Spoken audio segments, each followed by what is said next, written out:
getting into a comfortable meditation posture with the back straight.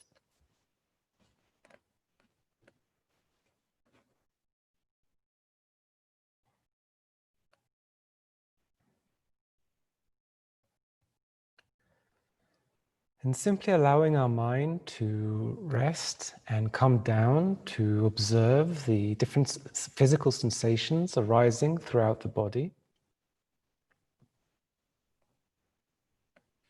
Paying attention to any points of discomfort or tension. And wherever we find these points of tension or discomfort throughout the body, then using the out-breath as an opportunity to relax and release those points we feel as tight.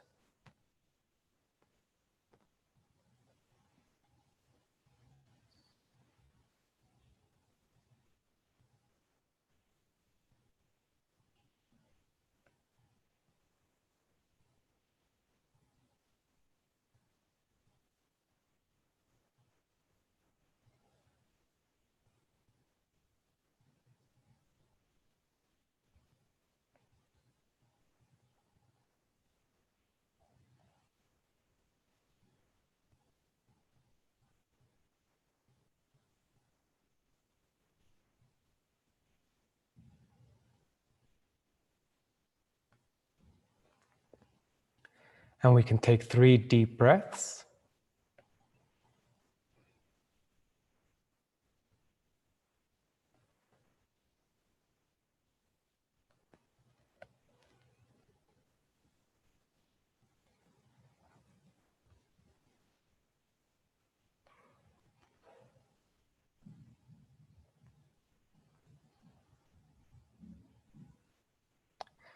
And then simply allowing the breathing to rejoin its natural rhythm without forcing or manipulating the breath in any way, as we settle more deeply into the stillness and the silence.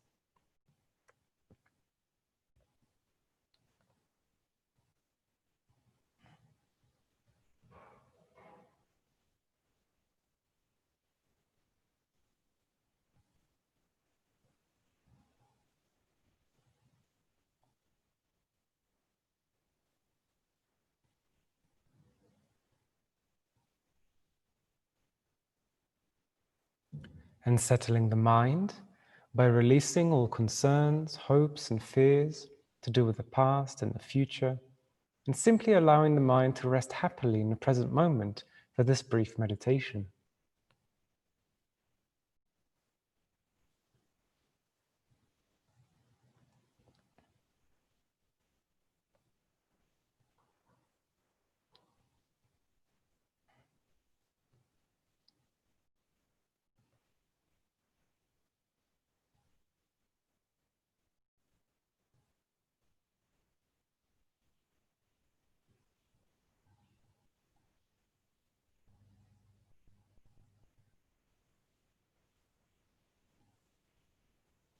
And having prepared the body and mind in this way, we can turn our attention to the breath, focusing on the physical sensations of the breath, either at the level of the abdomen or with the sensations of the air coming in and out of the nose.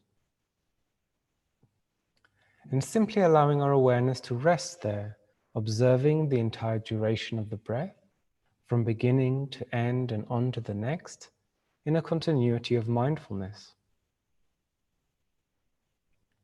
And if we find ourselves distracted by sounds or thoughts, then using the out-breath as an opportunity to relax, release the distraction, and return our awareness to the breath again and again.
And gently relaxing our awareness on the breath.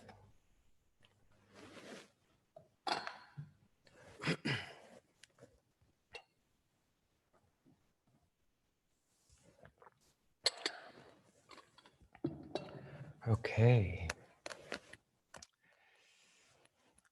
So yesterday we spent the majority of our time talking about the second kind of route to happiness, as I've kind of labeled it, this analytical type of meditations, right?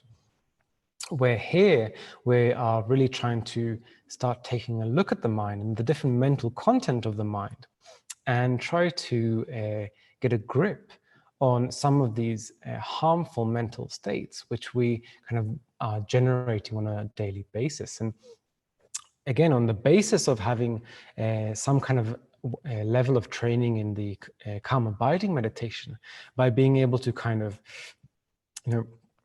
calm our mind down and make our mind a bit sharper and clearer, such that we're able to use it as a very powerful tool. We then use that tool with the analytical meditations to really probe the mind and probe these different mental states to really see how they operate. And why is that? Well, because as we saw yesterday, these minds are kind of deceiving us. They are telling us these very elaborate lies about reality that due to the force of their habit, we end up following, we end up believing in, and that leads us to not only greater strength and frequency of these afflictions, but then we engage in all sorts of actions that pretty much get us into trouble every time, right? Because if we are working with a completely wrong kind of, if we're completely working with misinformation about the situation and whatever is going on in front of us, then we're much less likely to react appropriately.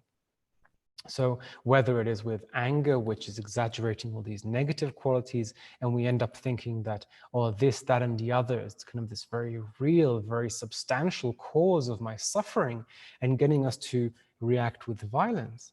But then there's also the attachment, which gets us to perceive all these different objects as very real, very substantial causes of pleasure, of happiness. And therefore we have to get more and more and more and more and more.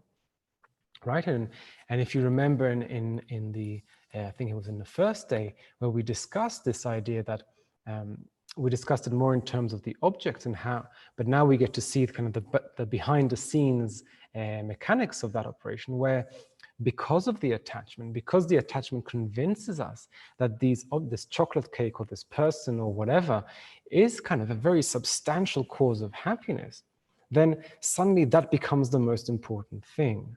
And it becomes kind of the only goal that we seek after, because we think that is the kind of real and truest form of happiness.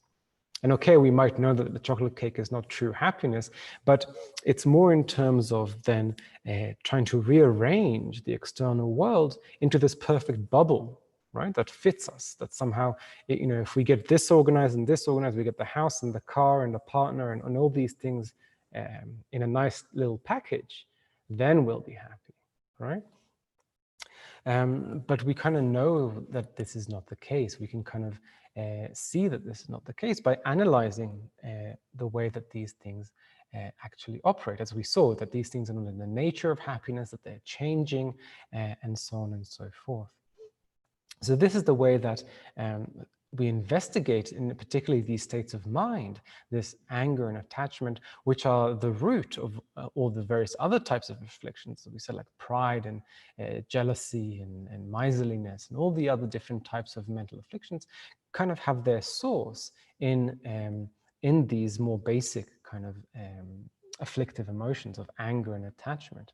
So really, by analyzing how these minds work and seeing how they are deceiving us, we are able to kind of cut through their lies and be able to reduce our habituation, reduce our dependence upon these minds as kind of useful tools in our day-to-day lives, thinking that anger is going to protect us and attachment is going to bring us all the happiness that we are seeking for, right? Because we know that these are lies. They're not really going to deliver on that promise, right? So now let's move on to the kind of the third aspect, but it's kind of a bridge here because we still have to talk a little bit about the third root affliction, that of ignorance, right? And it kind of came up a little bit yesterday with one of the questions.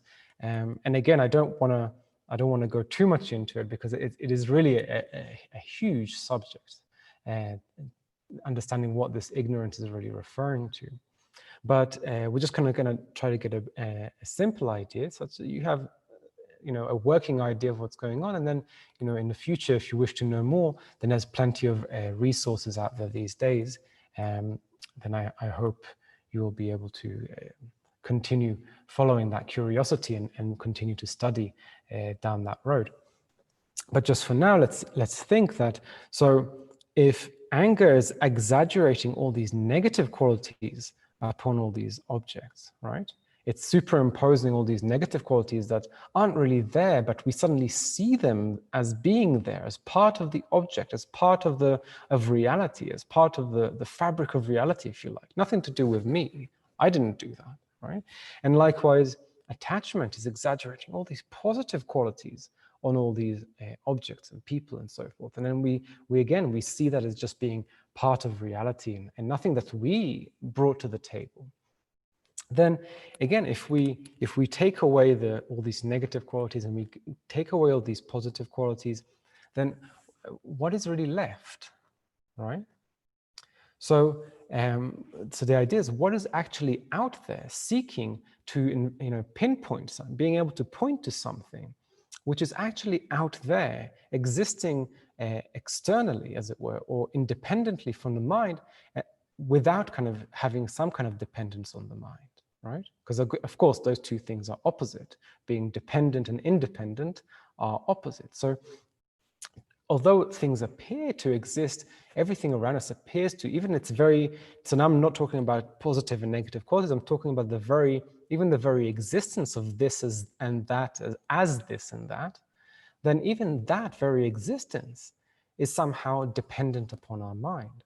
But it doesn't really appear that way, does it? It just feels as if we open our eyes and we look out and there's like a ready-made world, which is simply waiting there to be discovered, right? It doesn't feel like, that the world, that the world and finding meaning in the world somehow is a participatory sport, right? It just feels like it's there anyway, and we're just kind of seeing it, we're kind of discovering it, right? So, but again, it's important to remember here what we said at the very beginning about the mind, that actually everything we perceive, everything that we're experiencing through the medium of our mind, right? So there's already a kind of very heavy dependence upon between the perceived and the perceiver, right? And then if we try to actually look outside of that, what is actually there outside of the kind of the imputation or the involvement of the mind, then there's actually nothing in the end that we can point to, right? And this sounds a bit shocking at first. It doesn't mean that these things don't exist. It's just talking about how these things exist, right? That rather than existing in this independent, completely independent manner, which is kind of the way that they appear to us. And again, why? It's because of this ignorance. This is the lie that ignorance is telling us. So rather than existing like that, they're existing dependently, right? They exist in dependence upon, various things like causes and conditions, so things arise and abide and cease and depends upon all the various causes and conditions that bring them into being. They depend upon the various parts, right?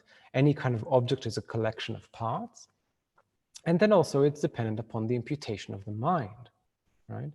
The idea being that when we actually, again, this idea of the participatory nature of reality is that when we look out, actually what we're doing, and we don't know that we're doing it, it's happening very quickly, and we would say almost automatically, but it's like we are drawing kind of outlines around distinct objects that match up certain concepts that we hold, right? So we recognize, you look at a table full of objects, and I can say this is a distinct object, and this is a distinct object, and this is a distinct object, and I can kind of label and label and name all these objects based on my concepts, right? Based on all these concepts that I have. And it doesn't at all feel like I'm doing anything to reality itself. I'm just kind of looking and, oh yeah, look, this is a mouse, right? And this is a phone. But if, this is a cup, right? But if we actually ask, well, okay, so if this is the cup, and then where is the cup, right? What constitutes the cup here, right? And if we start investigating like that, well, okay, so this thing is not the cup, right? That's just the top of the cup, right? And if I can't actually, pull this apart, but this handle bit is not the cup, right? It's just the handle. If I took the handle off, it would still be a cup, right? And if we ask you, is the bottom the cup?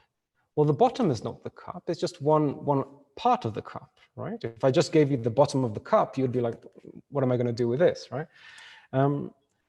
What about the sides, right? The sides of the cup is not the cup, because if you had just the sides of the cup, you wouldn't be able to drink from it, right? The water would just go straight through, right? But then apart from all those parts, there's nothing left that you can point to that is the cup, right? So someone's going to say, oh, wait, you're trying to pull the wool over our eyes. Hang on. The cup, sorry, before we go there, this is an analysis in terms of parts. So you can go even further if you want to say, well, what about atom by atom, right?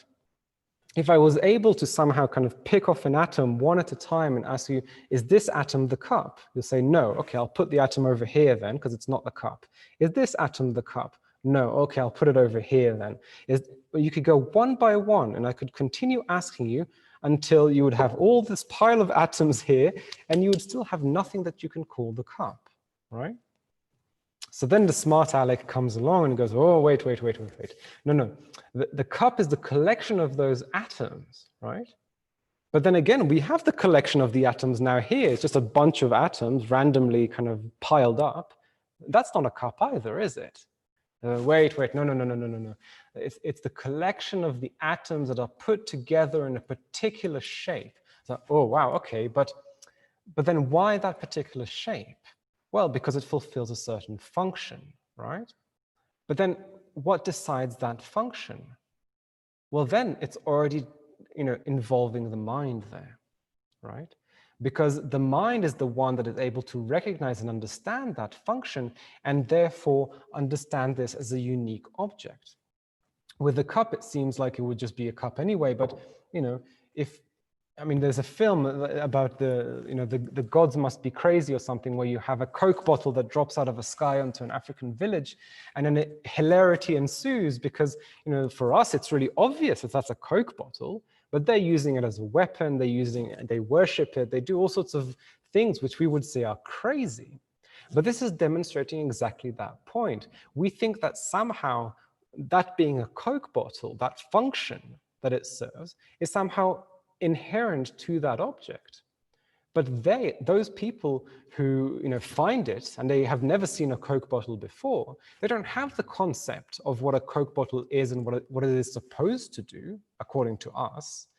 So when they use it in all those other ways, it's not a Coke bottle to them. And you wouldn't say that they're wrong. We say that they're wrong because we think that the concept that we have, the way of being able to see this thing as a Coke bottle, belongs to the object. And likewise, kind of with all different types of objects, right? So any kind of technological thing, you can imagine taking this to a place where they've never seen one of these things, and they would have no idea what that is, right? And it happens in films sometimes where, some distant explorer sees a bunch of treasure and, they have no idea what any of these things are. And for us, we recognize one particular item as really precious, right? But they look at it and they don't know what it is, so they throw it away, and then they take the thing that we would consider really, rubbish, right? Because it is the functionality of those things really depends upon the mind, right? Whereas we see it as belonging to the object. So actually, it is us that is able to, it is our mind that is drawing all these different outlines around all these particular objects. And then we are able to describe the whole system around that, of how these different objects interact with other objects. And we suddenly have this whole world that we can build and understand all the different parts in it. But the way that, for example, a human being would draw all these outlines would be very different to a way, for example, a dog would draw all these outlines, right? And it would be very different to the way an ant draws all these outlines. And you can think about that. It's a nice kind of thought experiment that actually, things that we would find very disgusting and wouldn't even want to be near, the dog will be like, they'll be all over that, right? They'll be like, yeah, food, Or, this is a wooden table. So for us, it's a table. Obviously it's a table, right? Why? Because it has a flat and it has legs, and therefore it can hold my things. So based on that shape that fulfills a certain function, I'm like, oh yeah, of course this is a table. But if this table is in the middle of the forest and there's nothing but termites there, they don't see a table per se. They just see a piece of wood that they can eat. Right? So you can't say one, they're wrong and I'm right, right? This is kind of very anthropocentric way of seeing it. Like human beings are correct, but all the other ones, they're just, they're stupid, right? That's not right. It's just independence upon our sensory and conceptual apparatus. We kind of decide, not actively decide, but we are the ones that are participating in what kind of reality we perceive, right? So actually we see that the involvement of the mind with everything that we perceive is really goes right down to the root.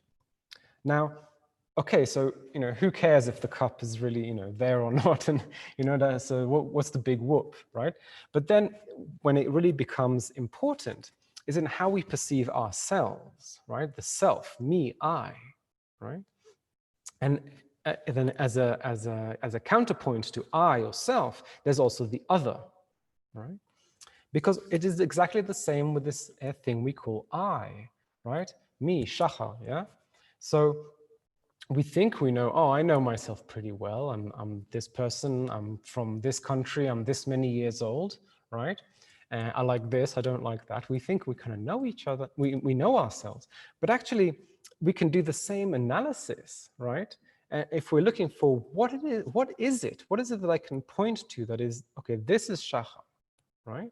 And you can do this experiment for yourselves later if you wish to kind of have a good scare. No, I'm joking. But right, so obviously, if whatever is shachar is definitely somewhere here, it seems, right? It's not going to be outside, right? So it's not something that is really separate or somehow distinct from the body and the mind, because that's what is here, really. There's a body and there's a mind, right? Because we never really think, oh yeah, my body and the mind is over here and shachar is over there.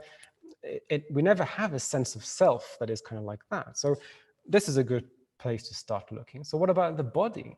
Is any part of the body shachar? Well, my arm is not shachar, right? It's my arm. It belongs to shachar, right? And ownership implies two objects, the owner and the owned, right? So they're two different things, right? And also, if I lose my arm somehow, I would still be me, right? I would be missing an arm, but I'd still be me. So it's not this arm, and similarly with this arm, and I can think about the leg and this leg and all the different parts, and you can go down even all the way again to the individual atoms, and again ask, okay, is this atom shachar? No, let's put it down. Is this atom shachar? No, and you will never find something in the body that is the thing that you can point to and say, okay, that is shachar, right? Okay, well, what about the mind? It often seems like, okay, I'm my thinking, right? Especially scientists, scientists, the body is more of like a thing to carry around your brain, right? It's the thinking is what is really me. But then again, it's like, well, which thoughts, right? Which mental events is me? Because they're not, that's changing all the time, right?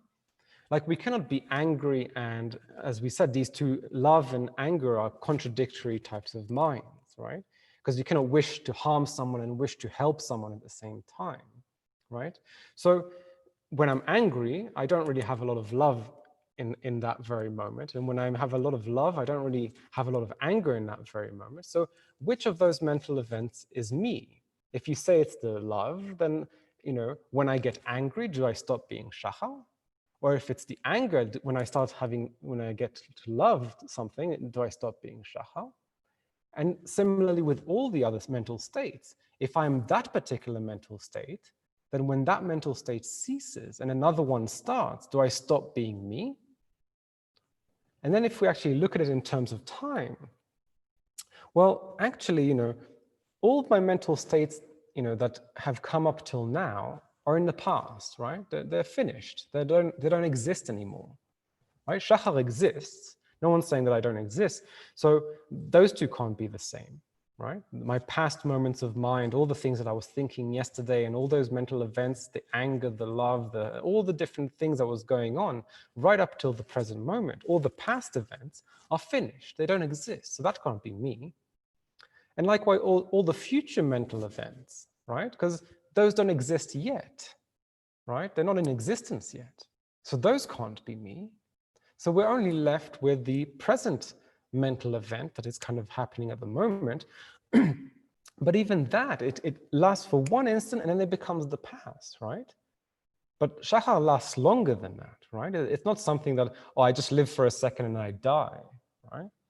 So again, there seems to be nothing that we can point to, either in the body or in the mind, which from its own side, from the side of that thing, we can say, that is shachar. And if we remove the body and we remove somehow the mind, and there's nothing really left, right? So where is this shachar? It seems right, there he is, but where? If you really start analyzing. If you don't analyze, then it's all fine because it exists in dependence upon the body and the mind. But if you start looking, then you get to see like, there's actually nothing there like that, right? Again, it doesn't mean that I don't exist. Hi, right? I'm here, I exist. We can interact, we can do things. So it's not saying that things don't exist completely, but it is through this idea that somehow there is this very independent, very real sense of self that then this is kind of the first outline that we draw, or it's kind of the first line in the sand that we draw and we think is really, really there and very solid kind of separation between self and everything that is not self, which we call other, right? And then based on this separation, this really real separation of me over here and this other world thing, people, everything else over there, then whenever we encounter something that brings us happiness or brings us pleasure, right? Here is me over here, and this is this weird thing that is giving me happiness and pleasure over there, and an attachment arises, right? Because we grasp onto that causality, and we see that as the real cause of happiness. We see that, and we exaggerate, and then attachment takes over. So we exaggerate, and we go, it becomes bigger, and we want it, and we strive with attachment to attain all these things. And all the different category of experiences from the outside, which are the suffering types of experiences, all these things that bring us suffering. We have, those things, anger or aversion, right? It doesn't have to be an explosive anger, but even like from the very basic level, just aversion tells us, so those are the things that we have to eliminate, right? And suddenly, rather than paying attention at all to what to the participatory nature of the mind, as we've been speaking up till now, the mind is kind of, again, stuck in this mode, as we've said, of just seeing, okay, these are the parts of the external world that I want more of. These are the parts of the external world that I want less of. And if I just do that, that's how I'm going to get everything I want, right? So we're back to the beginning again, right?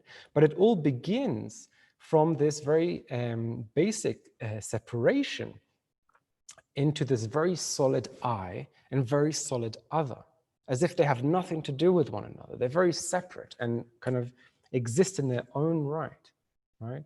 And then, like we said, the pleasurable things exist in their own right, and they're the causes of happiness, causes of suffering. And then this whole scenario, this whole way of understanding reality arises from there, right? So this is seen as the very root of all the other types of mental afflictions, because it kind of creates that way of dividing reality where attachment and anger and all the other mental states can then operate. Because as we saw, one of the features that all of the mental afflictions shared is that whether they were exaggerating qualities or negative qualities, positive qualities, they all believed them to exist independently there from the side of the object, as if it was nothing to do with us. And so that's kind of all of that is coming from that ignorance, coming from that misunderstanding of reality as being something that is completely dependent upon the mind, right? That if you ask, well, what is shachar, right? Because again, we said it doesn't mean that shachar doesn't exist, it doesn't mean the cup doesn't exist, but rather due to all the various causes and conditions, right, that brought together this body, for example, right? So it started with my father and my mother, right? And you know, we all know about the birds and the bees. And then, you know, there was all the food that I ate and all the clothing that I wore and all these different causes and conditions that, you know, brought this body from kind of the beginning of it, which was, you know, the sperm and egg meeting, right up to the present moment as, you know, this. I know it's not much to look at, but all these causes and conditions came together to bring a particular configuration of matter. And similarly, all the past mental moments acted as different causes and conditions to bring about my current mental states, right? Because whether I familiarized previously with anger more, or with love more, or with compassion, or with attachment, all those things had an effect to bring me to the present moment and have the type of mind that I have right now. So then we have these two parts brought together by all these different causes and conditions. And then the mind says, I, that's me, right? And that's it, there's no more to it, right? Because based on our being able to experience and think and have all these different experiences based on this body and the mind, we identify with that. We think, okay, that is I. And that's correct to say. But it's not correct to think that this I is somehow something above and beyond that, as if it's something completely independent from the body and the mind, and in particular independent from the way that it's perceived, from the, you know, this relationship between perceived and perceiver. So now again, sorry. So why it might seem like this is kind of very intellectual, kind of la-di-da, right? Like, why do we really need to know this? But not only is it serving as the foundation for all the other afflictions like attachment and anger and so forth, together with it actually comes another mental kind of attitude or mental state, which is called self-cherishing, right? And so again, because we draw this very strong line in the sand, and we have this very strong sense of self, sense of I, and because all of our experiences seem to revolve around us, then we develop this kind of mental attitude that somehow, you know what, I'm the most important person in the universe, right? And it's something that we all have. I know we don't like to admit to it, but it's something that, you know, it's kind of shameful and kind of taboo in a way, right? It's kind of a naughty little secret. But actually, everyone walks around thinking that they're the most important person in the universe, right? And it's kind of our default setting, really, because, and it's not like, oh, what a horrible person because they do that, because everyone kind of does that, because it really arises and depends upon how the world is presented to us by this ignorance, right? Because it seems like, you know, since our mind is not participating in anything, we're just discovering the reality around us, then what we are discovering is a reality which is in front of us. It is behind us. It is to the left of us. It is to the right of us, right? If it's my own pain or pleasure, I experience that so distinctly and vividly, but someone else's pain and pleasure has to be communicated to me, right? So this way of perceiving everything naturally kind of builds up this attitude of, oh, okay, this is that's the most important thing, me, right? And my happiness and my suffering. And, they can all go to hell because, if it costs me my happiness and suffering, well, I don't know, too bad for them, right? And, we can see this in many different real world situations where we kind of passively do this, right? Where we passively kind of think, okay, right now maybe you're sitting, and we haven't really been sitting for long enough, but if you sit for a long enough period of time, maybe you have some pain in the knee, and you kind of have, I really want to listen, but it's really painful, and I don't know what to do, and and it becomes a really big problem in the mind. But how often have you thought, well, what about the person sitting next to me? They've been sitting there just as long and probably have, just as much pain in the knee that I do. Poor them, right? That doesn't occur to us naturally. Maybe it does, and you're a very good person, and I rejoice. But, quite a lot of the time, those kind of things don't occur to us. But with respect to ourselves, it's all that we think about, right? So, like that, this idea that we are the kind of the center of the universe, and we therefore it is our responsibility. My happiness and suffering is the only thing that matters, and therefore that's what I got to take care of. Every man for themselves kind of attitude, and all these other afflictions also arise as a condition of that, right? That then all the attachment and the anger, because if someone gets in the way of my happiness, and that's horrible. Someone's getting in the way of their happiness, whatever, right? So again, all the other types of minds arise as a basis of that. So then the antidote to that, what we now kind of where we get into the practice side of things. Now we've been talking kind of about the disadvantages in a way, and it'll come up again. But so now the opposite of that, and this kind of third route to happiness, is developing this mind of great love and compassion, of opening the mind away from this obsession with oneself, and being able to then cherish others, right? Turn the mind outwardly to be able to cherish others. And there's two kind of main routes or methods to be able to do this, right? So imagine that we begin at the top and we're kind of going down, but there's two routes down. There's this route, there's a route going on the left lane, and there's a route going down on the right lane. So the route going down on the left lane, I'm going to explain it. It's usually a practice that is not quite so easy for most people, because it depends on a kind of belief in past and future lives, right?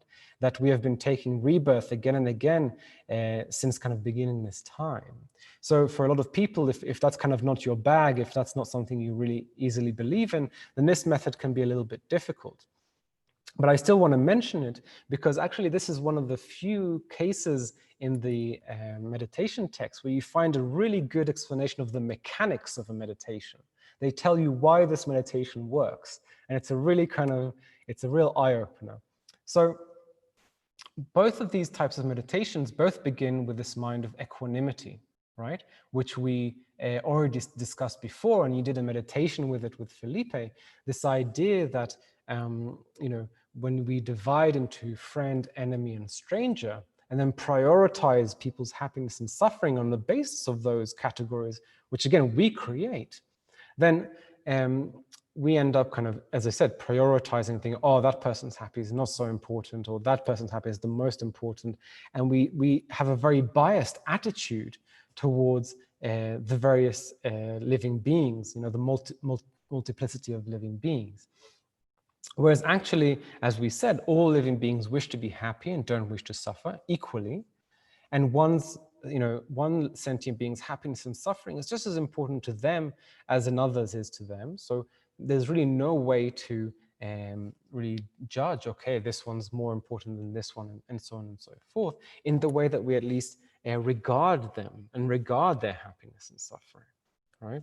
We're not talking about resource management, like I only have 5 apples, who do I give them to? It's not about resource management, it's about how we regard and how we respect those people in terms of their right to happiness and their not deserving to suffer, which no one deserves to suffer, obviously. So, so we first create this kind of basis, and it's often kind of likened to, if you're going to work the field, then first you have to get rid of all the rocks in the field, right? Because then you want a nice and even ground to begin with. Because if we're trying to develop this love at the end, we have this love and compassion that we're trying to direct towards all living beings, but really the mind is a bit like, well, I'm going to have love and compassion towards that group, but maybe not that group, because I don't know. So it kind of gets in the way, right? So first we kind of level the playing field, and then we can work with one of these 2 methods. So the first method involves these 3 kind of steps, which is to see or to recognize all sentient beings as having been our mother, right? Because we have been taking rebirth in cyclic existence since beginningless time again and again and again, as have all sentient beings. And so just through statistics, just through mathematics, right? If we have countless, limitless rebirth, and we are continually taking rebirth in different combinations of relationships with all sentient beings, then eventually we will always have that combination with every other sentient beings of having at one point being their mother, right? Or them having been our mother, sorry. So, and then once we are able to think about all sentient beings as having been our mother at one point or another, we try to recall the kindness of the mother, which again is a bit of a cultural thing as well, because from the Tibetan point of view especially, but I think also from the Indian point of view, then the mother is seen as the most kind person in the world, right? And there's no question about it. I mean, nowadays with modernization, it's changing a little bit maybe, but there's never really a thing of like, kids not liking their mothers and kind of, having, going away from their mothers and not talking to them and all this mother issues that we have in the West. That doesn't really happen so much. The mother is really seen as kind of as the most kind person, even if it's just for the very reason of having given birth to you, right? That you wouldn't be alive if she hadn't decided to give birth to you, right? Even that very basic kindness is enough to already be kind of the most kind person ever, really, in a sense. So recalling her kindness, and then also thinking that actually all sentient beings have shown us this kindness in one point or another, right? Because you think, oh, but they did it such a long time ago, and we don't remember. So what's the point of thinking about everyone as having been kind to us in this way? But actually, those are 2 not very good reasons, right? Not remembering someone's kindness is not a very good reason for not repaying the kindness, right? If someone does something nice to you yesterday and you forget about it today, then it's not even in society, that just wouldn't be considered a very nice thing to do, right? And likewise, just because it was a very long time ago, right? So imagine, like someone does a great kindness to you a very long time ago, but it doesn't change, just because a long time has passed doesn't change the fact that they've shown you that great kindness. So again, it doesn't make sense to just kind of neglect it or just kind of forget about it or ignore it, right? So thinking that all these sentient beings have been our mothers at some point, and they've shown us this incredible kindness, love and kindness and compassion, then naturally the kind of wish to repay their kindness arises. We see them as this kind of really near and dear to us, because just like the mother of this life, usually by reflecting on the kindness, we feel really close to them. Then in the same way, we would wish to repay the kindness, and we feel really close with all living beings, right? And on the basis of that kind of a mind, then it's very easy to generate love and compassion, which means the wish for them to be happy and the wish for them not to suffer, right? So then these are seen as kind of causes, like a progressive cause and effect relationship, that through seeing all sentient beings as our mother, we naturally recall their kindness and we wish to repay their kindness, and it gives rise to love and compassion. So now this is where it gets interesting, because this is what it says about why this meditation works.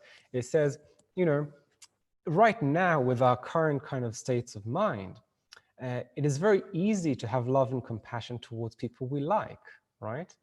And usually people we like are people who have been kind to us, right? So the meditation is going to say, okay, let's use this psychology of the mind. Because if we can somehow make all sentient beings, if we can recognize, that all sentient beings have been kind to us, which is actually a fact, it's not something that we're making up, right? It's not that we're inventing something, because actually all sentient beings have been kind to us as having been our mothers, but also we'll see in kind of in myriad other ways. Then by getting the mind to recognize that all living beings, all sentient beings, whether we see them as friend, enemy, or stranger, or whatever, that they have all been incredibly, incredibly kind to us, then naturally the mind feels very close to that person. And due to that closeness, we much more easily are able to generate love and compassion towards that person, right? So that's kind of how the methodology of that meditation is explained, that, again, just because we naturally generate love and compassion towards people we like and people who are kind to us, then the trick is to understand that all living beings have been kind to us, right? That all living beings are actually like that. It's just that we have either forgotten or that we just don't pay attention to it. But actually all living beings are incredibly kind to us. And we'll elaborate this a little bit more in the second method, because it goes actually even more deeply into that. But that is kind of one method. So I just thought it was interesting to mention, A, for completeness, but B, also because it has this very interesting explanation of why that works. So now the second method, this method of what is called equalizing and exchanging self and other. So again, we were talking about how this self-cherishing is really this obstacle to being able to cherish others, right? They're kind of opposite states of mind. Because if we're so preoccupied with me, me, me, me, me all the time, and it's very difficult to think about others, right? So in general, the first step of this meditation is to do one of these faith meditations, as I've been calling it so far, because we're really to think about the advantages of cherishing others, right? And the disadvantages of self-cherishing, right? And again, we can think about this in many types of ways, that we know that actually when it really comes down to it, everything negative that exists in the world really comes from that self-cherishing mind, right? Because the self-cherishing mind is always a mind that is very biased and is very like, it's me versus them, right? And it's my country versus your country, or my community versus your community. And it's always a mind that is thinking of my benefit and my happiness, even if it means the expense of others. So we can think that all the wars and all the disagreements and all the quarrels, actually, if we really think about it, will find their root in this kind of way of thinking. That, due to this really kind of thinking, oh, me and mine are the most important thing, and the other is really not that important. In fact, most of the time it's just getting in the way. Then all this kind of violence and all the problems that we see in the world really can be traced back to this kind of self-cherishing attitude. So the disadvantages like that. Well, the advantages of cherishing others, well, I mean, we can say that everything good that exists in the world comes from the mind of cherishing others.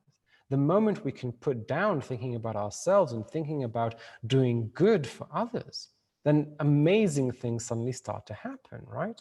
And you can think through all the various charity work and all the organizations that are in people trying to help others, and all these things that we really admire, most of the people that we really admire, we admire them for, working for the benefit of others and really putting others ahead of oneself and all this and so on and so forth. So we really, again, it's something that we kind of know, on the one hand, but it's not really deep enough yet to be able to really transform the mind and get us to get off this bandwagon of self-cherishing that we kind of carry around with us.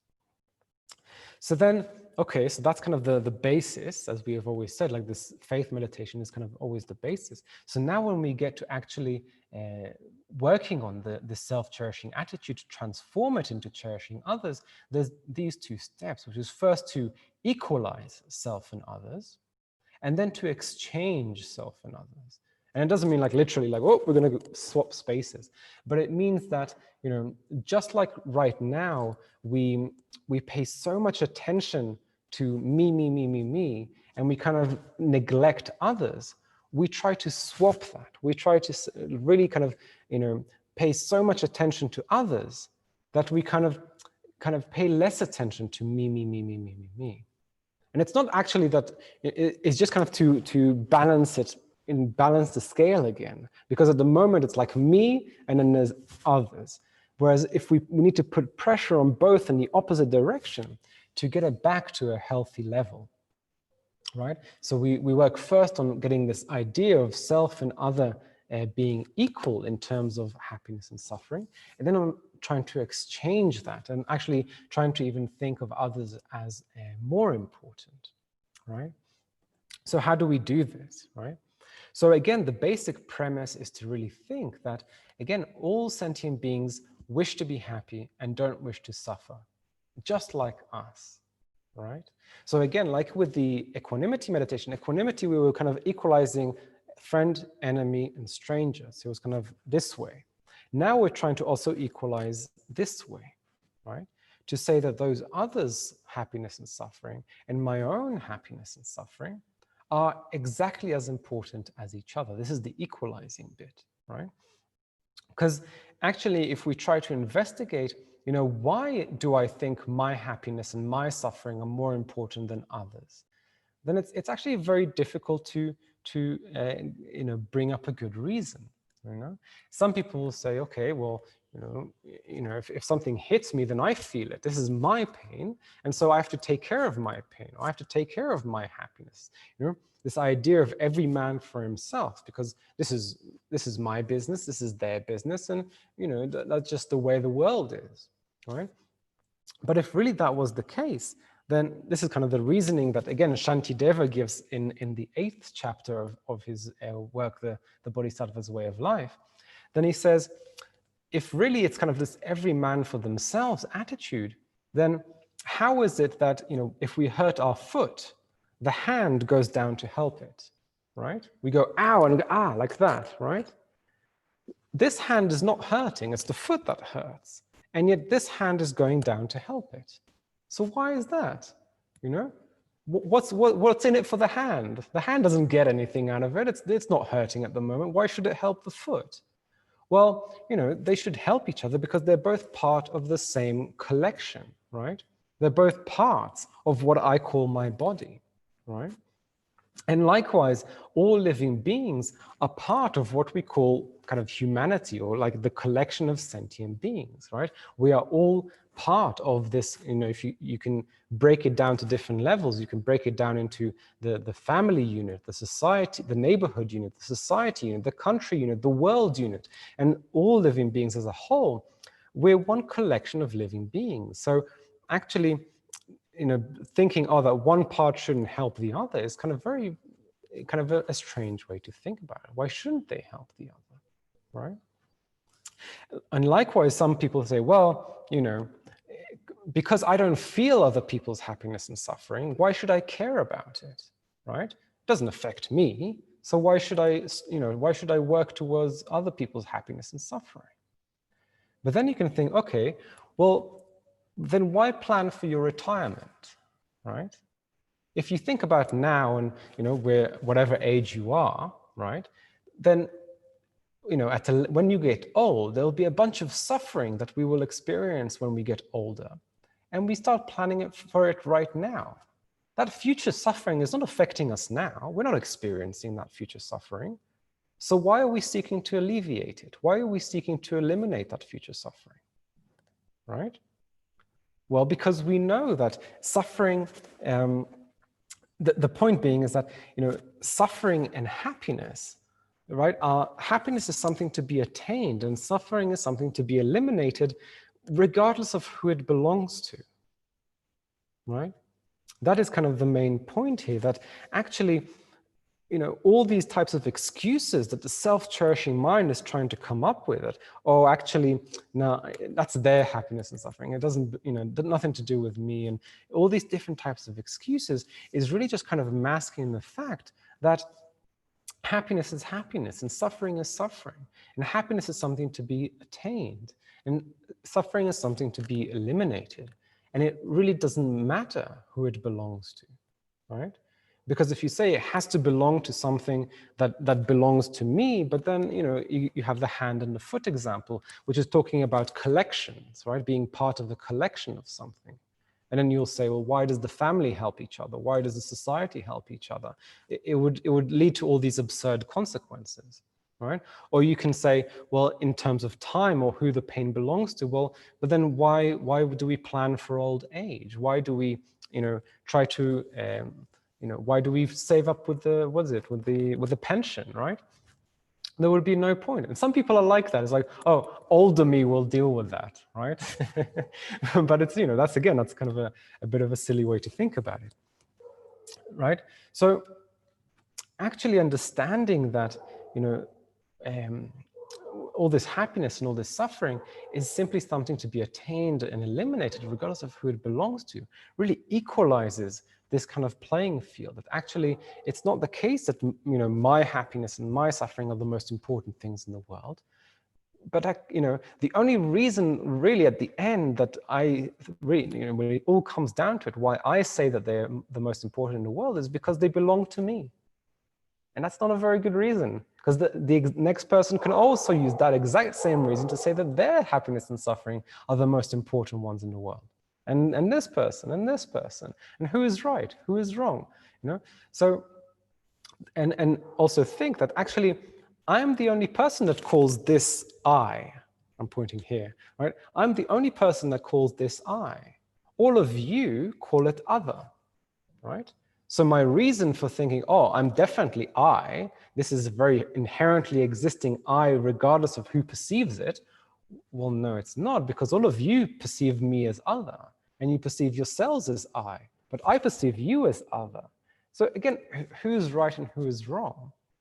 The classical Tibetan example here is that you're standing on this mountain and there's a mountain on the other side of the valley, and you're pointing and you're saying that mountain over there and this mountain over here. But then if you walk up to the other side, suddenly the mountain over there becomes the mountain over here, and the mountain over here becomes the mountain over there, right? It really just depends on the point of view, right? Which again brings us back to why this problem starts in the first place, because we don't think it depends on any point of view. We think of it as absolute, right? That's the ignorance, right? So like that. So this is the equalizing part. And now on top of that, we can take it even further to then actually exchange and actually try to think that actually, when it really gets down to it, since we, like we said before with the mechanics of the first meditation, since, those that we wish to be happy and wish to be free from suffering are those that we like, right? And we like people because they're kind to us, right? So actually, that also implies that we think that we are the most kind person to ourselves, right? Because I'm the one who takes care of it. I'm the one who wins all my happiness, and I'm the one who fights off bravely against all my suffering. It's me. I am the most kind to me, right? Well, if you really start thinking about it, then actually all of our happiness depends upon others, right? All of our happiness depends upon others. If we were the only person in existence, then it would be a very difficult life, right? And we can think about it in a myriad ways, and I think you're going to do a meditation about this with Felipe in a minute, that again, if we try to analyze what is it that is me and how did it get here, then okay, I have this body, right? And so this body that I have and which I appreciate and like so much, well, I didn't make it, right? I'm not the one who created this body. This body was given to me by my parents, right? So they worked really, really hard to make this body, and then after that, they also took care of it, and they raised me. And so we think about the kindness of my parents, but there's also their parents, because if their parents didn't, take care of business, then my parents wouldn't exist, and then I wouldn't exist, right? And then I wouldn't be able to enjoy this nice body, and so on and so forth. And you can extend that infinitely, right? So it actually took all those people in my family tree to put together this body indirectly. Yeah? And likewise, since I was born, I've had to eat all this food to keep this body alive, all this food and all this drink. And, I don't know about you guys, but I don't grow my own food, right? It's other people who have done that for me, right? They've grown the food, they've had to, at great difficulty. It's really hard work, right? They've had to grow their food and put all that effort into it. And then there are people who transported the food to the supermarket, and the supermarkets, so I could actually buy the food. And, all these different processes that if you really think even about just one bowl of food that you eat, there are countless people involved, and it's only through their kindness, through their being there, and through their effort and suffering, labor, that I am able to enjoy this one bowl of food. So if you think about the mountain of food that I've eaten since I was born, then forget about it, right? And likewise, my clothes, all the clothes that I've worn since I was a baby, and have kept me warm and kept me alive. I don't make my own clothes. It's the people who grew the materials, the people who sewed it together and did all the work, and again, the people who transported it, the people who sold it. So many people involved in that supply line. So kind, right? And their parents, and their parents, and their parents, right?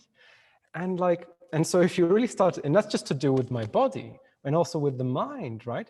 The fact that I'm able to read, right, and enjoy books and enjoy studying and have all these opportunities is in dependence upon my teachers, right? How kind of them to have taught me to read and all the various other subjects, geography and science and everything that I learned in school, and has made me into who I am. Amazing, right? Pretty much everything I've learned as we spoke originally came from some kind of an external source, which means another person, someone who, so all my teachers, right? And their parents and their parents and their parents, right? So again, and we could continue like this for ages, right? But the point being that actually everything that we have and everything that we enjoy and everything around us comes to us through the kindness of others. And if we really continue thinking along these lines, there's actually nothing in the universe that isn't left out, right? There is absolutely nothing in existence that isn't left out, being part of this web of interdependence that is directly and indirectly benefiting me, right? Because you can also thank all the insects, right? And all the animals and all the trees, all the insects and animals, without them, we wouldn't have the climate, we wouldn't have the atmosphere, we wouldn't be able to breathe the air that I'm breathing. So, again, it just can go on and on and on and on. So again, thinking about all these sentient beings and these incredible kindness that they've shown us, then we see that actually I'm not the kindest person to me, but others are, right? So it makes sense, again, to really think, wow, it's so humbling in a way, right? And so really wishing to repay that kindness and really, since all these others are taking care of me in such a completely profound way, it doesn't make sense anymore to bite the hand that feeds. So anger doesn't make sense anymore, and this attachment doesn't make sense anymore. Just love and compassion makes sense, right? So again, thinking of in this way, right? And His Holiness would often say, His Holiness the Dalai Lama would often say that, this kind of way of thinking is like, some people might say, oh, it's kind of a little bit selfish because you're still thinking about, things that are being done for oneself, right? And then like, so why would you do that? But actually it's like, if you have to be selfish, at least you're wisely selfish here, right? You're recognizing, instead of pointing that to oneself and being, it's all me, you're being wisely selfish, but actually realizing that, well, since all of my happiness comes from others, it makes sense to take care of others, actually. it makes sense to have love and compassion and wish to benefit others. That's what actually makes most sense. So this is kind of the way of reasoning, and then that naturally develops a sense of love and compassion towards all living beings, right? Like that. And again, with that comes this great, amazing feelings. And I think His Holiness the Dalai Lama is really a great exemplification of this. And you will often hear him talking about things, like how everyone he meets, he really sees them as someone who's like a brother or a sister or a mother or a father, and really seeing them as someone who's instantly very close to oneself, right? Because again, it's really to do with this practice, his incredible practice of generating these minds and training the mind in this kind of mind of cherishing others, right? And then it has this incredible transformative effect, which actually benefits us, right? And so it's not, this kind of wisely selfish idea that, but again, it's just because of the natural effect that the first person who benefits from love and compassion is ourselves, right? So like that. So this would be like the third route to happiness, this idea that we are not just training our minds just for our own well-being and just for ourselves to be free from free from suffering and have all the happiness that we want, but actually when we really think about it, since all living beings are in the exact same situation as us, and they have been so incredibly kind to us in like an unspeakable way, then it really makes sense to actually work on our mind and develop our mind for them, right? To be able to benefit them, to be able to repay this kindness. And this mental strength that this kind of way of thinking develops is what really gives us this enthusiasm, the strength of the mind to continue on our path, to continue with this practice and develop the mind, knowing that we are benefiting not just ourselves, but all living beings, right? Directly and indirectly, like that. Okay, so let's leave it there. And before we do the questions, then I'll just like to say that, thank you everyone for coming and listening to my blah blah these past few days. And really, you don't have to believe all my blah blah. Obviously, the whole point is that now you've heard it, it's up to you to now think about it and kind of analyze it and really think what is beneficial, what is not beneficial, what works, what doesn't work.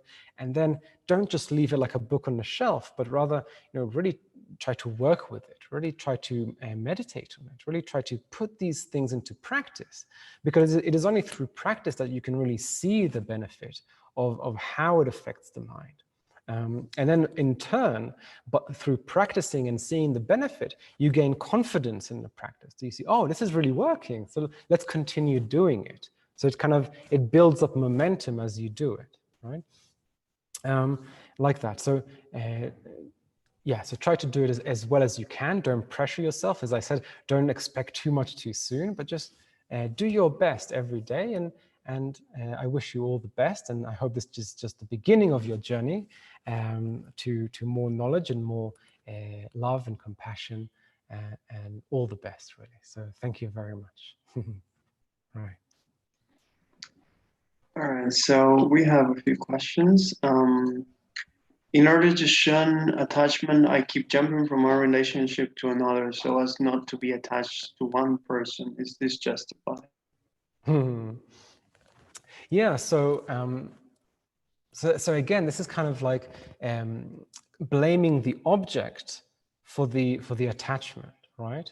So like I said before, whatever it is that we're attached to, whether it's kind of this relationships or the food or whatever it is, then from one point of view, you can say that yes, sometimes in the beginning, it can be very useful to kind of stay away from the object which we know kind of we're not able to handle yet. It's too strong for us, right? Sometimes you hear some people saying, if I'm even near that chocolate cake, I'm going to eat it, right? So sometimes we know that it's just too much for us in that moment. So we might need to kind of take a bit of space and to be able to then have more space to work on the mind, and then we can see how we come back to it later. But so that's kind of the constructive way of doing it. But simply kind of, as you say, kind of jumping from one to another is not really addressing the underlying problem. It's just kind of handling as much as you can of one thing, and then as soon as it starts being too much, you just kind of throw it away, and you start from zero. So it's like it builds up, and it's okay, it's down, and it builds up, but it's not actually kind of leading necessarily to any kind of beneficial effect on the mind. So it's up to you how you kind of handle it in practical terms. But the point is that to look at how the mind is operating with that, right? Why does it suddenly, why is there suddenly a need to kind of throw away the old and find the new? Why does the mind suddenly react the way that it reacts? And trying to have a kind of develop through the various methods that we discussed previously, trying to have a more realistic way of looking at what's happening, and kind of just being honest with oneself about whether this is really kind of, trying to be all, I'm not attached and I'm good, and like as long as I just keep going from one to the other, I'll be okay. It's not really a good long-term method, right? So maybe it's just something that one needs to look at and really pay attention more to the way that the mind is working around that, as opposed to necessarily the object side of the thing. Yeah. This one says, it seems that to develop love and compassion, we are looking for a reason or previous experience that justifies or opens up to taste of love and compassion. Is it not the case that by the exploration of who I am, not in an intellectual level, but in an introspection level, we progressively experience a natural love and compassion that is the nature of our Buddha nature? What are the pluses and minuses of this path? Well, I mean, in a certain way, that is two different ways of describing the same thing. And again, it will depend very much on the Tibetan Buddhist school that you will hear an explanation from in terms of how these things are described. So I'm kind of, my main exposure has been to the Gelugpa tradition, which is very heavy on reasoning and analyzing and using logic and debate to, because the reason being is that they said our ignorance and our afflictions, they're very good debaters. They're able to win over us all the time. So we need to develop that inner quality that is able to overpower them. We really need to be able to stand up for ourselves and be able to really cut through the lies and the doubts and all this kind of junk that they present us with. But from other points of view and from other kind of other Buddhist schools' explanations, then one can also do this from the point of view of experience, of sitting down with the mind, as we say, and using the observation of the mind and observation of the various mental state, and learning from that experience to again attain or reach that insight into selflessness, or attain or reach that insight into the interdependent nature of the mind, right?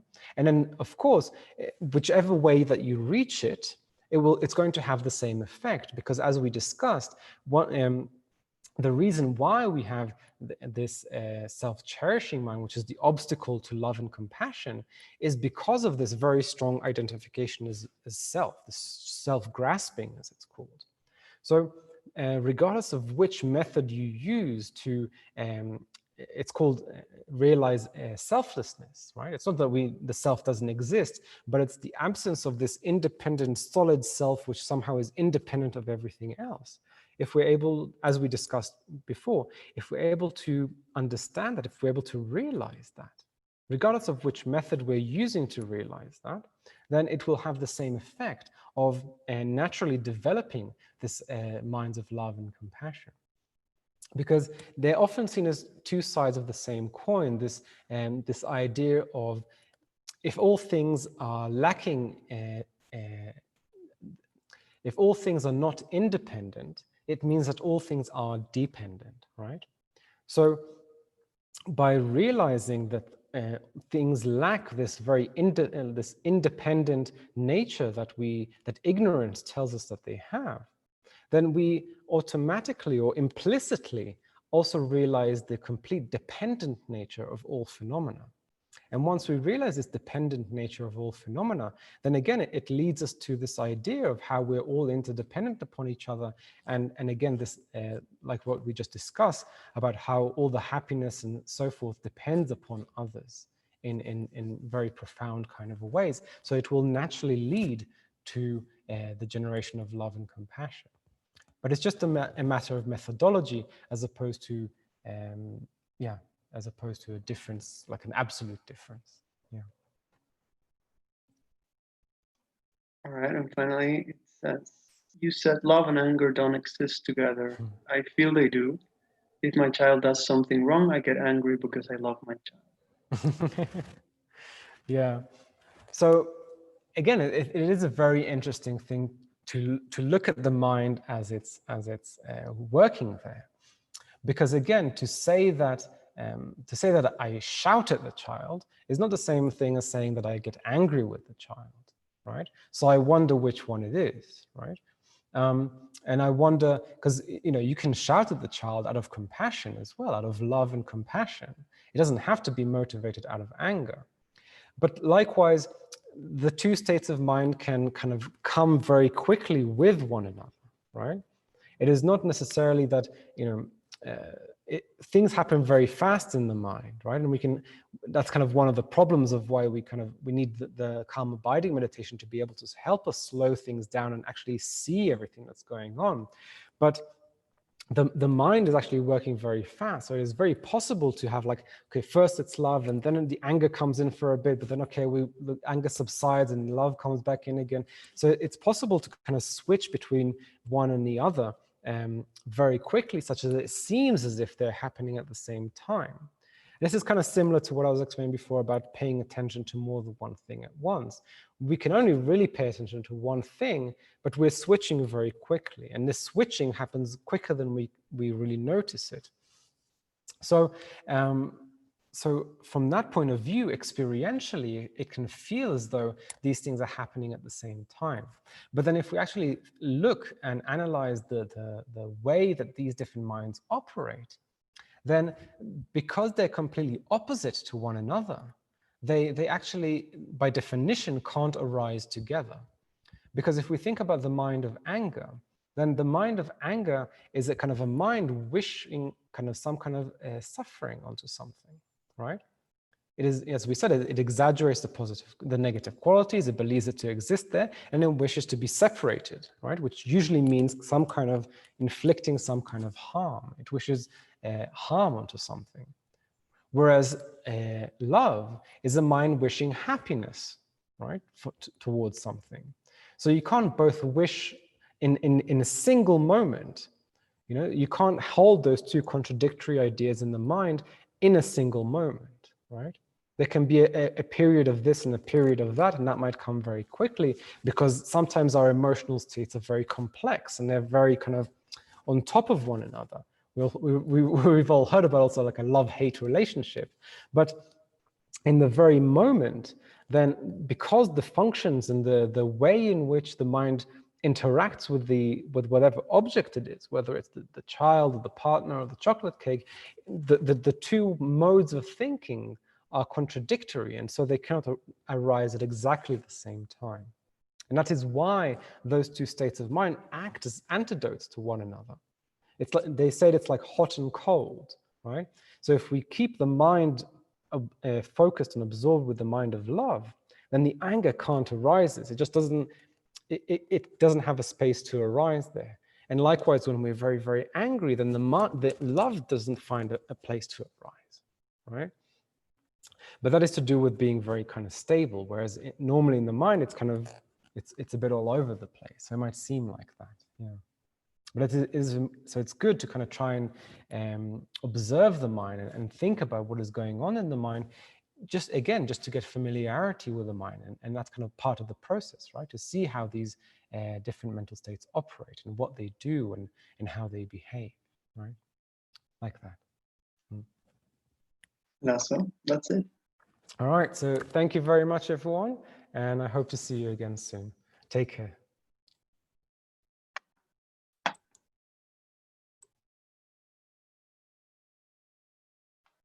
All right. So let's go into. Thank you so much to Shahar for the teachings. And now set up your posture for going into our pulse meditation.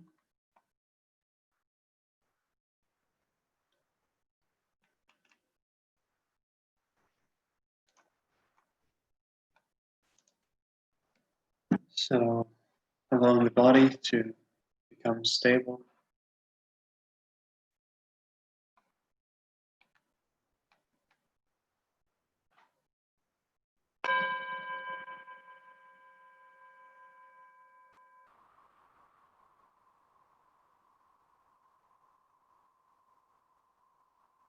Preparing the body, allowing it to relax. Letting go of all tension, of all tightness, all agitation. Settling down back into its natural state. A state of relaxation, stillness, and vividness.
So now letting go of observing the body, we can start by bringing the attention to the space of the mind and following these thoughts. And we can start by analyzing how everything that we have, everything that we are, arises due to the kindness of others. Take the body, for example. Our bodies are one thing that we identify with most, we take care of most, the one thing that we hold most dear. It is the one thing that is definitely me. And so we cherish our bodies, we nourish them, we clean them.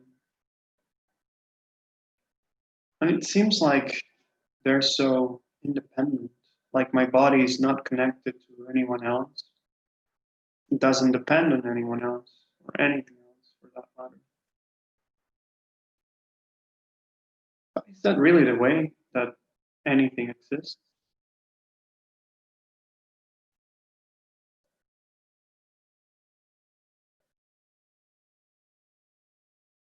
My own body is part of a network of interdependence, a series of connections and interactions with other people, with other beings.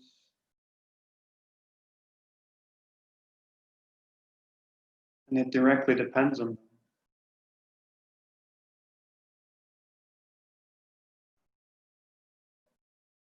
For example, my body right now would not exist without my parents coming together.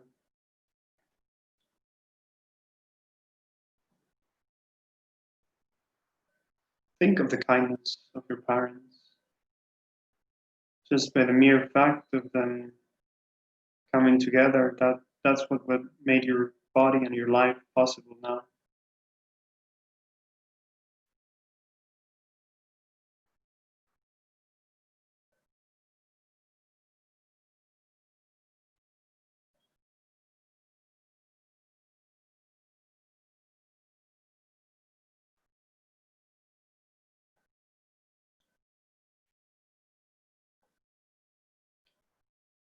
And during the whole period of gestation, all the time when you were in your mother's womb,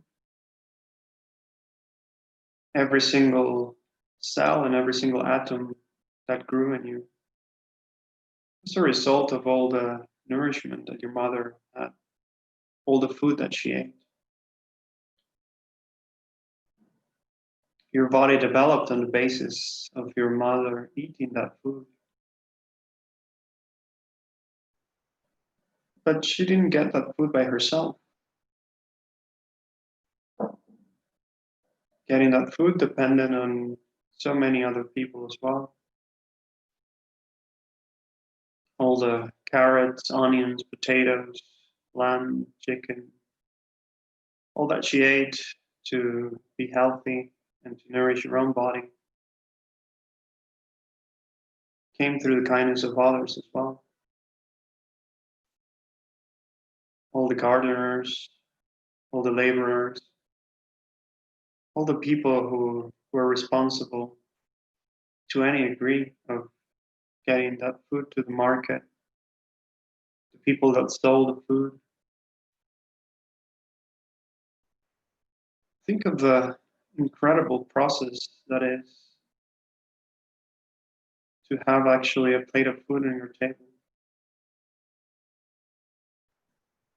It depends on so many people working hard, different parts of the world. And it is due to their effort that we can actually have this food. So in that way, your mother ate that food, which allowed your body to grow.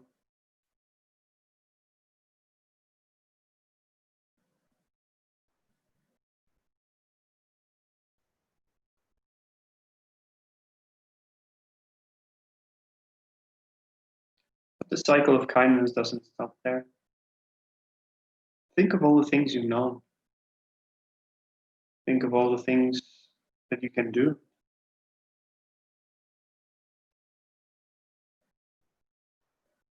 The mere fact that you can understand the words I'm saying. Perhaps English is not your mother tongue. Perhaps you learned it later in life. But you learned it from someone, and you can actually understand what I'm saying.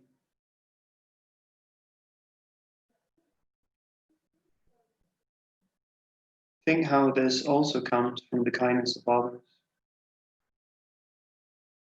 The fact that we can do all these things that we're able to do. All the skills that you have right now did not arise spontaneously on your mind.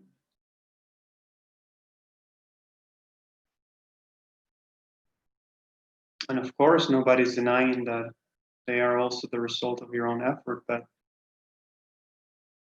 you have to acknowledge that without others to teach you, you won't have anything.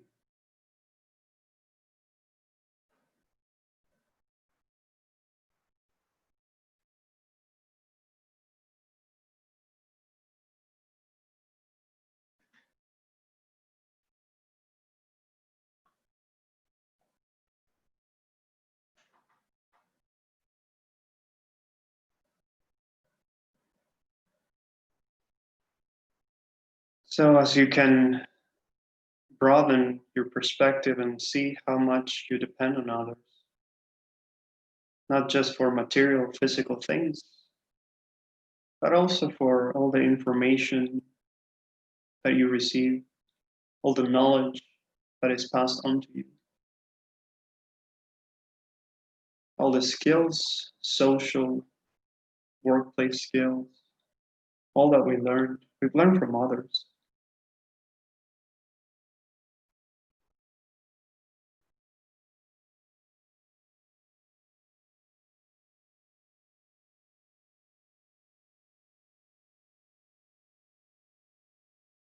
So seeing how everything we have depends on the kindness of others. Try to develop a sense of gratitude, of appreciation.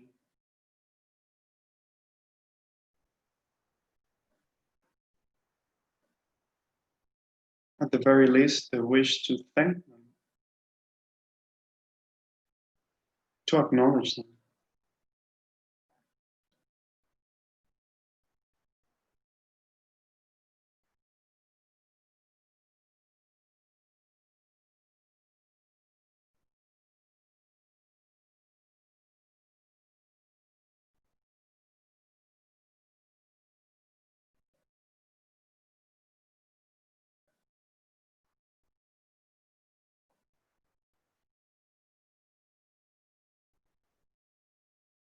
Whatever objects you have near you or in front of you,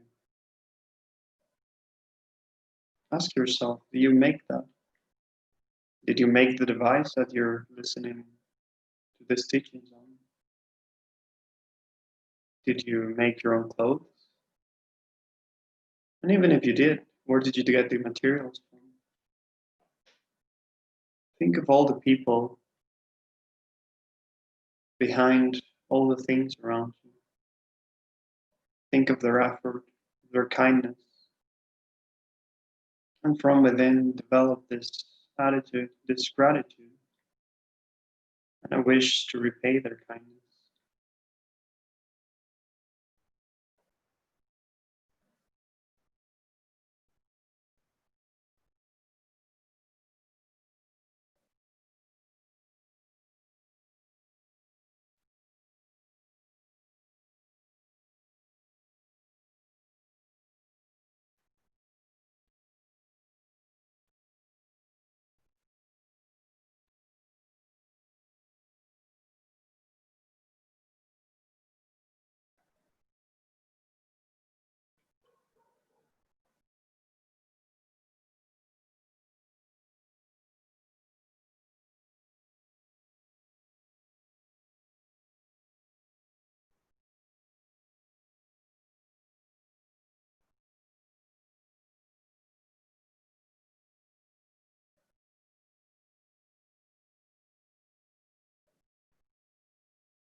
And this intricate net of interdependence connects us not just to other people, but to so many other beings, even to the environment itself.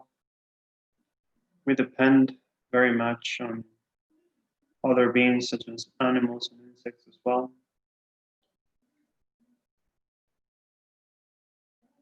And yet we know from our own experience, from our own perception, that all these beings all around us that are so kind to us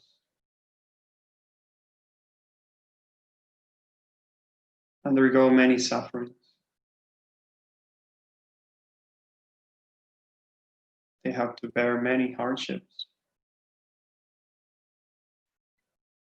But all of them, absolutely every single one of these beings wants to be happy. Whatever they do it because they want to be happy.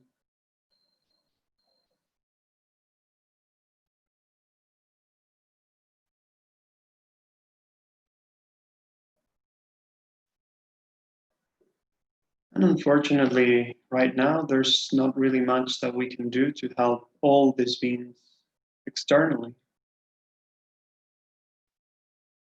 But internally, there's something that we can do which is very powerful. Developing within ourselves a mind that wishes for all of them to be happy and free of suffering.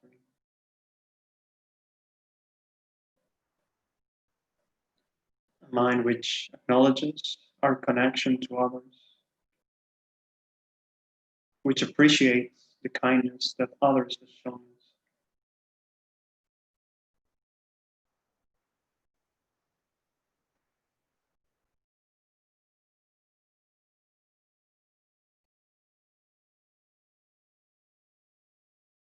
So, with that in mind, as sincerely as possible, as heartfelt as possible, thinking of all these sentient beings that we are all connected to, give rise to the thought, may all these beings who have helped me so much have happiness and all its causes.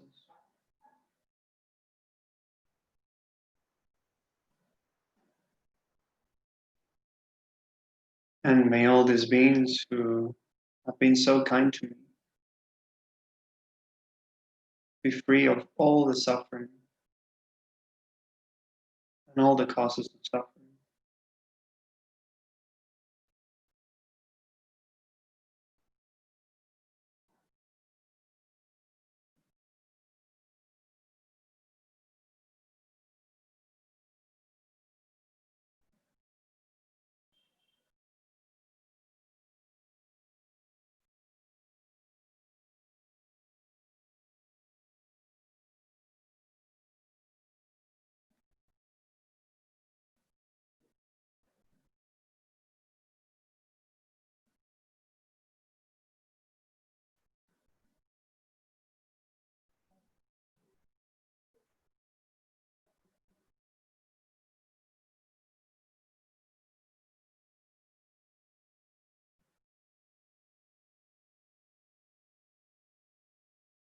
And let those thoughts fuel a very firm determination to develop yourself, to cultivate all the good qualities of the heart in order to reach your highest potential so that you can be of most benefit to others.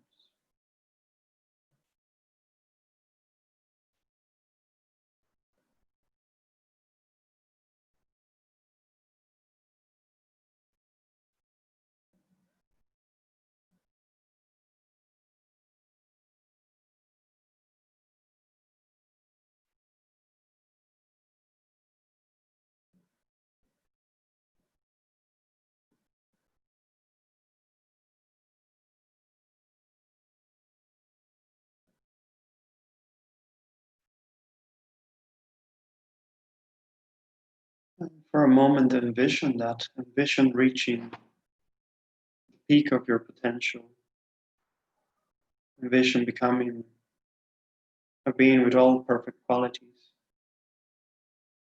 that can actually help all the beings that you're connected to. And imagine actually doing it, bringing happiness and joy and removing the suffering of all sentient beings.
Coming out of a meditation,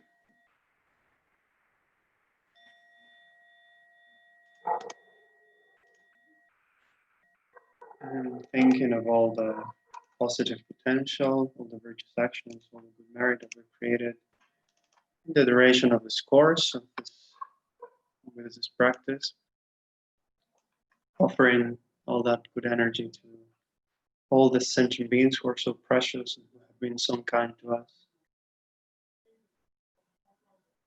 May all beings everywhere, plagued by sufferings of body and mind, obtain an ocean of happiness and joy by virtue of my merits. May no living creature suffer, commit evil, or ever fall ill. May no one be afraid or belittled, with a mind weighed down by depression. May the blind see forms and the deaf hear sounds. May those whose bodies are worn with toil be restored and finding repose. May the naked find clothing, the hungry find food. May the thirsty find water and delicious drinks. May the poor find wealth, those with sorrow find joy. May the forlorn find hope, constant happiness and prosperity. May there be timely rains and bountiful harvests. May all medicines be effective and wholesome prayers bear fruit. May all who are sick and ill quickly be free from their ailments. Whatever diseases there are in the world, may they never occur again. May the frightened cease to be afraid and those bound be freed. May the powerless find power, and may people think of benefiting each other. For as long as space remains, for as long as sentient beings remain, until then, may I too remain, to dispel the miseries of the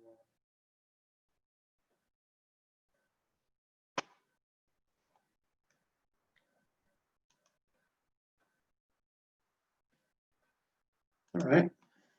So that's it for this course. Thank you, every single one of you, for being present and for coming and doing the practice. And I hope to see you again in another course or in another occasion. I do remind you that we have two fundraising courses coming up. One which is pretty much going to be dedicated to practice of shamatha with Venerable Roma, and another one with Venerable Amy, who is going to teach on the basis of a book called the Book of Joy. So both very, very good teachers and very good opportunities to continue to learn and to practice. So if you're interested, check out the website, and thanks a lot for everything, and hope to see you soon. Yeah. Have a good one. Goodbye.